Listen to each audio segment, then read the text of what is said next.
네, 정리된 내용 보도국 연결해 알아보겠습니다. 네. 백나리 기자. 네, 말레이시아 경찰청장이 김정남 피살 사건과 관련해서 방금 전 브리핑을 했습니다. 이 브리핑 자체는 3분 정도밖에 되지 않았지만 관심이 높은 만큼 질의 응답이 30분 정도 계속해서 이어졌습니다. 가장 중요한 내용을 짚어보자면 김정남 암살에 북한 대사관 직원이 연루됐다는 점을 밝힌 건데요. 이 북한 대사관 직원은 2등 서기관인데 44살 현광송이라고 합니다. 이게 확인이 된다면 북한 당국의 이번 사건 연루 가능성을 한층 높여주는 대목이라고 할 수 있을 것 같은데요. 또 하나 고려항공 직원도 연루돼 있다고 밝혔습니다. 지금 고려항공 직원 37살 김욱일이 연루돼 있다는 사실을 밝혔고요. 그리고 말레이시아 경찰청장이 밝힌 또 하나 중요한 대목은 여성 용의자들이 장난을 쳤다고 진술하고 있지만 경찰에서는 그렇게 보지 않고 계획된 범행으로 보고 있다고 합니다. 김정남에 대한 공격에 대해서 예행 연습을 한 것을 확인을 했다고 하고요.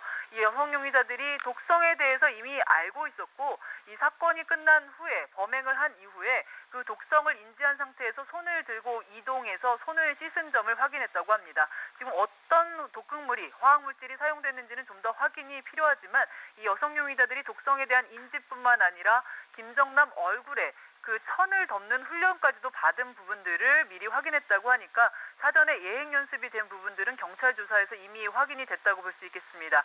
그리고 김정남의 아들 김한솔에 대해서는 입국을 하지 않은 것을 청장이 확인을 했습니다.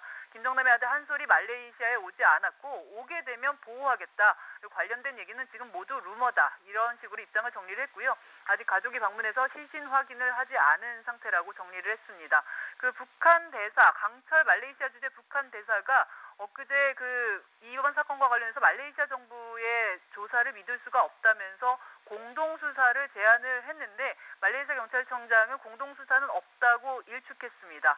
그리고 북한 국적 용의자 5명 중에 지금 4명이 평양에 들어가 버렸다, 도주해버렸다는 보도가 나오고 있는데 이런 부분에 대해서는 평양에 도착한 것으로 보고 있다면서 이들에 대한 조사가 가능하도록 북한 대사관에 협조를 요청했다고 밝혔습니다. 하지만 북한 대사관이 이 협조에 응할지는 미지수인데요. 사실상 이들에 대한 조사는 쉽지 않아 보입니다.